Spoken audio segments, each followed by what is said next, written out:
Null and void একটি আইনি শব্দগুচ্ছ যার অর্থ হল বাতিল ও অকার্যকর।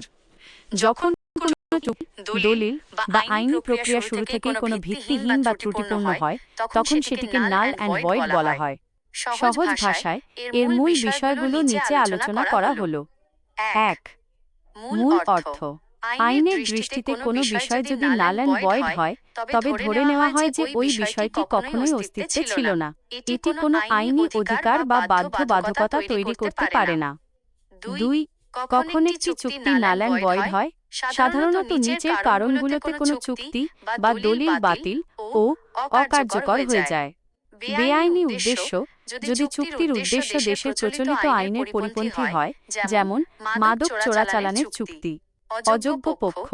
চুক্তিতে অংশগ্রহণকারী ব্যক্তি যদি চুক্তির যোগ্য না হন, যেমন নাবালক বা মানসিকভাবে ভারসাম্যহীন ব্যক্তি। অসম্ভব কাজ।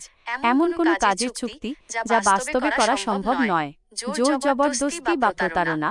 যদি কাউকে ভয় দেখিয়ে বা ভুল তথ্য দিয়ে চুক্তিতে সই করানো হয়। জনস্বার্থ বিরোধী, যা জননিরাপত্তা বা রাষ্ট্রের নীতির বিরুদ্ধে যায়। ৩.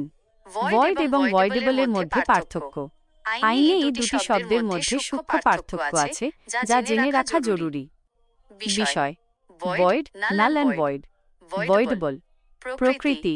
শুরু থেকেই বাতিল, ভয়েড অ্যাব ইনিশিও, এক পক্ষের ইচ্ছায় বাতিল হতে পারে। কার্যকারিতা। আইনের চোখে এর কোনো মূল্য নেই। যতক্ষণ না ক্ষতিগ্রস্ত পক্ষ এটি বাতিল করছে, ততক্ষণ এটি বৈধ থাকে। উদাহরণ: নাবালকের সাথে চুক্তি, জোর করে সই করানো চুক্তি। ভুক্তভোগী চাইলে এটি টিকিয়ে রাখতে পারেন বা বাতিল করতে পারেন। একটি বাস্তব উদাহরণ মনে করুন। ক ব্যক্তি খ ব্যক্তির কাছে একটি জমি বিক্রি করার চুক্তি করলেন, যা আসলে সরকারি খাস জমি। যেহেতু সরকারি জমি ব্যক্তিগতভাবে বিক্রি করা আইনত অসম্ভব, তাই এই চুক্তিটি একটি নাল অ্যান্ড ভয়েড চুক্তি হিসেবে গণ্য হবে।